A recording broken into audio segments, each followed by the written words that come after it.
Goedemiddag dames en heren, we zijn vandaag in Maastricht bij de Hair Science Clinic. Voor de reeks Xavier ontmoet ga ik op bezoek bij ondernemer Koen Go.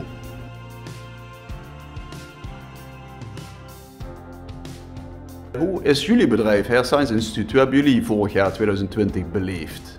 Nou ja, het was natuurlijk heel moeizaam in het begin. We hebben in maart hebben wij ook moeten sluiten. Ja. Maar op een gegeven moment kregen wij de beschikking tot sneltesten. Oké. En omdat wij hier een stamcellaboratorium hebben en een aantal van onze leveranciers natuurlijk antistoffen, antigenen leveren ze. Ja. En die komen uit China, Ja. Korea en andere Zuid-Aziatische landen. En toen hebben zij ons aangeboden van, goh, we zijn niet geïnteresseerd in COVID-19 antigen en antibody sneltesten. En toen dacht ik, hé, dat is heel interessant. Toen zijn wij daar verder op ingegaan en hebben die testen gebruikt om dus te kijken of ons eigen personeel dus eigenlijk besmet is en onze patiënten. Dus wat je creëert zijn COVID-19-vrije bubbels, noemden we ze. En daarmee kan je dus eigenlijk een hele veilige, en daar gaat het om, een veilige omgeving creëren. Dus patiënten die naar hier kwamen, die kregen dan eerst een test voordat ze het gebouw binnenkwamen, of die kregen hem thuis ook? Ja? Nee, die kregen het, of zodra ze er niet binnenkwamen, of voorkomen, dan krijgen ze een test. Zijn ze positief, moeten ze naar huis toe, en zijn ze negatief, dus ze hebben geen COVID-19, dan kunnen ze behandeld worden. En dat hebben jullie al vrij vroeg, eigenlijk voor gemiddeld ondernemend Nederland al kunnen inzetten. Jullie waren daar vrij snel bij. Ja, we hebben dus eigenlijk medio april hebben we ze al in kunnen zetten, om te kijken of het überhaupt werkzaam is. Dus we hebben heel veel ervaring al in die sneltesten. Ja. En op een gegeven moment had iedereen het wel door van, dit is eigenlijk wel de structuur waar je naartoe moet. Ja. We hadden het op een gegeven moment over de 1,5 meter maatschappij. Ja. En waarbij sneltesten een factor zou kunnen zijn om dus die COVID-19-vrije bubbels te creëren. Daardoor hebben we met een aantal andere politici, muzici, evenementen, de mensen die in de evenementenbranche zaten, hebben we een nieuw bedrijf opgezet en dat is Health Event Management. Oké, en wat houdt dat in? Health Event Management is een organisatie, is een werkgroep, waar dus eigenlijk mensen, zo'n soort denktank, waarbij we kijken hoe we dus evenementen op een veilige manier kunnen organiseren. En wij waren een van de eerste bedrijven die met die sneltesten gingen werken, dus we hadden heel veel ervaring erin. Ja. En hoe je dat moest opzetten. En de bottleneck is nog steeds altijd het aantal patiënten of aantal cliënten, een aantal personen die je per uur kan testen. Ja, precies. Want op het moment dat iemand negatief is en je creëert die COVID-19-vrije bubbel, dan is het veiliger om zich te bewegen in zo'n COVID-19-vrije bubbel dan erbuiten. Ja. Dus zo'n bubbel is heel veilig. Ja, precies. Dat is veiliger dan de Albert Heijn. Ja. Dus als je zo'n COVID-19-vrije bubbel creëert, hoe groot ook, 50, 100, 300, 3000, 30.000, 300.000, je weet dat binnen die bubbel je veiliger bent dan bij de Albert Heijn. We zagen dat er eigenlijk een angst was van de bestuurlijke verantwoordelijkheid. Niemand durfde die verantwoordelijkheid te nemen. Iedereen begreep dat dit eigenlijk dus de ei van Columbus was voor de evenementindustrie. Ja. Maar niemand durfde eigenlijk de verantwoording te nemen om dit op te zetten. Ja. Wij waren alleen een hulpmiddel om zo'n evenement veilig te organiseren. Maar iemand moet de verantwoordelijkheid ervoor nemen. Precies. Dus dat is dus eigenlijk de moeilijkheid. En durven ze dat op dit moment? Zijn er op dit moment uitzichten dat er de komende maanden projecten of testevenementen plaats gaan vinden met zo'n sneltest? Er zijn een aantal testevenementen staan op het programma. Dus een aantal zijn zelfs al geannuleerd. Ja. Mede door dus de nieuwe strain van de Britse, Britse variant. Er is een ontzettende behoefte. Kijk maar naar jongeren.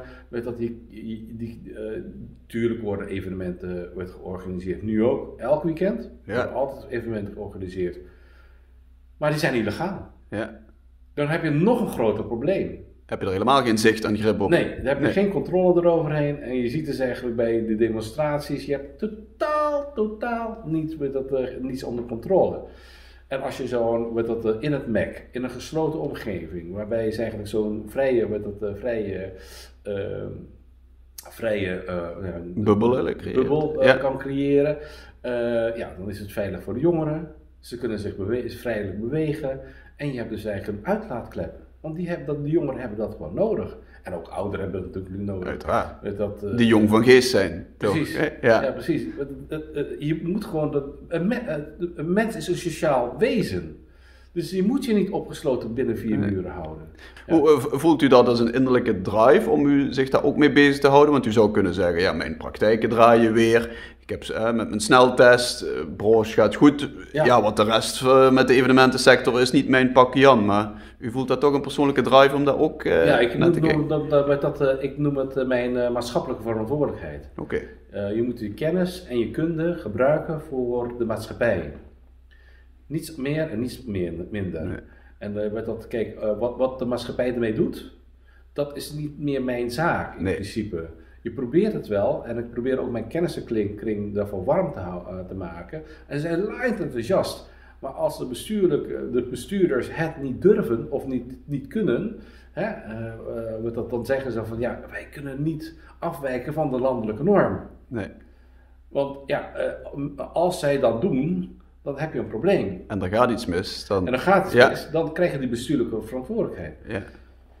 Ik heb toen nog gezegd van je kan het ook andersom draaien. Je vergroot de veiligheid door de jongeren te organiseren. Ja. Je krijgt dan geen demonstraties meer. Nee. Dus dat is dus iets heel anders. Een andere benadering eigenlijk. Ja, dat is eigenlijk een heel andere benadering. Zag u vorig jaar, want u zit met de kliniek in verschillende landen, merkte je daar nog verschillen in? Dat het in Nederland sneller makkelijk op gang ging? Of net in andere landen? Of liep dat eigenlijk simultaan gelijk toen met die sneltesten? Nou, Hongkong, Beijing en Jakarta, die waren dus eigenlijk al heel snel open weer. Ja. En Dubai natuurlijk, maar die hebben een totaal andere strategie.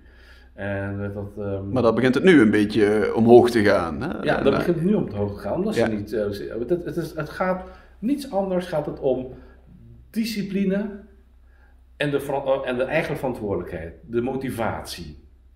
Als je die 2 dingen niet hebt, kan je alles doen wat je wil, maar er komt geen ene regel. Komt uit eigenlijk dan? Geen één maatregel dan dingen. Dan moet je al continu gaan controleren. Ja. Kijk, op het moment dat de mensen, de maatschappij zien van, goh, laten we nu even 2 weken, 3 weken, 4 weken, als ze dat 2 maanden hadden voorgelegd van, laten we even 2 maanden gewoon helemaal niks doen. Echt helemaal niks. Dat zie je dan in China, Korea. Ja. En dan hadden wij bij wijze van spreken, nou al heel anders gedraaid. Ja. Dus de eerste paar weken maart vorig jaar was het uiteraard even gesloten, net zoals heel Nederland plat lag. Maar nadien, als u terugkijkt op 2020, met voor Hair Science Instituut sprekend, eigenlijk een normaal tot goed jaar gedraaid? Of? Nou nee, want 30% komt speciaal overvlieg vanuit het buitenland. Ja. En reisverkeer ligt plat, dus ze kwamen dus niet meer. Alleen, je ziet wel dus eigenlijk dat er veel mensen thuis zitten. Ja. Ze hebben een kantoorbaan, hoeven niet meer naar kantoor, die hebben veel vrije tijd en dan willen ze toch wel behandeld worden. Ja, want je ziet dat mensen, zeker als ze langer in lockdown zitten, het welzijn van de mens wordt ook belangrijker en belangrijker. En ik kan me voorstellen dat een volle haarbos draagt weer bij aan je positief zelfbeeld. Ja, zeker. Dus daar zullen jullie wel baat bij hebben gehad. Ja, zeker, want er zijn eigenlijk heel veel mensen die denken van, nou, als ik het doe, dan moet ik het nu doen. Ja. Ik moet toch thuis zitten. En dan kan ik dus eigenlijk zeggen dat mijn camera kapot is. En 2 weken later is hij weer gemaakt en dan ziet niemand het meer. Nee, precies. Dus. Voor 2021, het plan gaat gewoon door of op dezelfde manier? Daarmee bedoel ik van, heeft u daardoor last van 2021, iets vertraging op bepaalde groei of innovaties die u wil doorvoeren? Of ja, toch zeker. Wel? Ja? Maar er zijn ook heel veel partners die nu willen beginnen.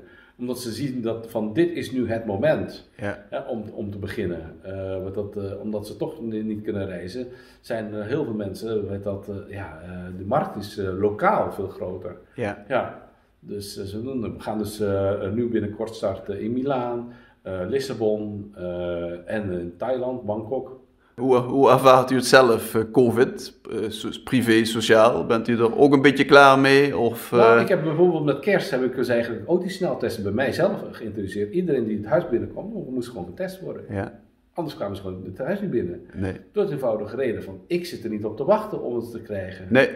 Ja.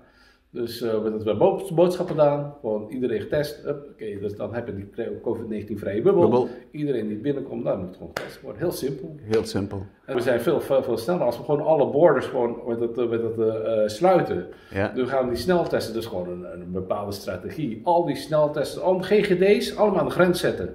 Allemaal aan de grens zetten. En dan kan je dus eigenlijk zo kijken van ja, weet je, op het moment dat iemand er geen zin in heeft, die krijgt ook veel minder traffic natuurlijk. Ja. Want daar gaat het om. Verspreiding komt niets anders dan traffic. Nee. Als iedereen op dezelfde plek blijft, dan is er geen verspreiding. Precies. Nee, precies. Ja, dus dat is dus eigenlijk de motivatie en de bereidheid.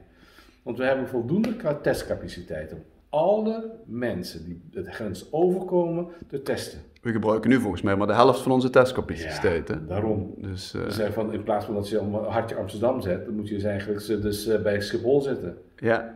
Dat is heel simpel. Dus eigenlijk willen ze het land in, dan moeten ze getest worden. Zijn ze negatief, dan moeten ze 2 weken in quarantaine. Wat is het eerste waar u terug naar uitkijkt als de harde lockdown voorbij is? Had ik erover, ik zou best wel op een onbewoond eilandje willen zitten. Ja? 2 weken in quarantaine. Vind ik niet erg. Terwijl net iedereen al in quarantaine heeft gezeten, gaat u dan terug in quarantaine? Precies. Even rust, even stand op 0, een beetje snorkelen, een beetje ja, het gaat niet om Ameland, hè. Nee, een iets subtropischer, aangenamer klimaat. Okay. Dus dan kan je minder goed snorkelen, laat daar houden. Nou, ik wens u toe dat u snel naar een eiland kan gaan om even uit te rusten. Dank voor het gesprek. Oké.